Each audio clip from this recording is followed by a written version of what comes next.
మీ పంటికి క్యావిటీస్ ఉండి, దానికి డిస్కంఫర్ట్, పెయిన్ ఏమీ లేకపోతే డెంటల్ ట్రీట్మెంట్ స్కిప్ చేయొచ్చా?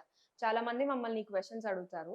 కానీ ఒకటేంటంటే క్యావిటీ అనేది ఒక ఇర్రివర్సిబుల్ ప్రాబ్లమ్. అంటే ఒక చిన్న హోల్ పడిన తర్వాత ఎనామెల్ పర్మనెంట్‌గా డ్యామేజ్ అయినట్టు అర్థం అన్నమాట. సో, దాని పాటికి అది రీగ్రో అవ్వదు. ప్లస్ ఉన్న క్యావిటీ అక్కడే ఆగిపోతుందనే గ్యారంటీ కూడా ఉండదు. సో, ఇలాంటప్పుడు చిన్న క్యావిటీస్ చాలా మందికి పెయిన్, డిస్కంఫర్ట్ అనేది అసలు ఉన్నట్టు కూడా తెలీదు. ఎందుకంటే ఎనామెల్‌లో ఉంటుంది కాబట్టి క్యావిటీ పెయిన్ ఉండదు. అదే క్యావిటీ కొంచెం డీప్ స్ప్రెడ్ అవ్వడం గాని అలాంటివేమన్నా జరిగితే సెన్సిటివిటీ ఇష్యూస్‌తో వస్తారు. లేదంటే రాత్రిపూట నొప్పి అంటారు. స్వెల్లింగ్ వస్తది. కొన్నిసార్లు ఇన్ఫెక్షన్స్ అలా ఉంటాయన్నమాట.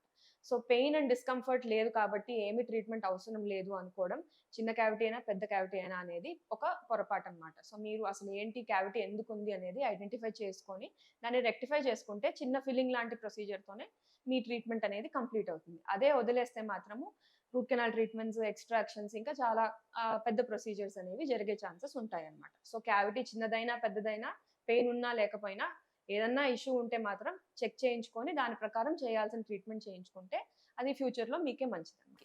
ఇలాంటి టాపిక్స్ మీద మీకేమైనా డౌట్స్ ఉంటే కింద కామెంట్ బాక్స్‌లో మీ మెసేజ్ డ్రాప్ చేయొచ్చు. లేదంటే reach us at our phone number that is displayed. Thank you.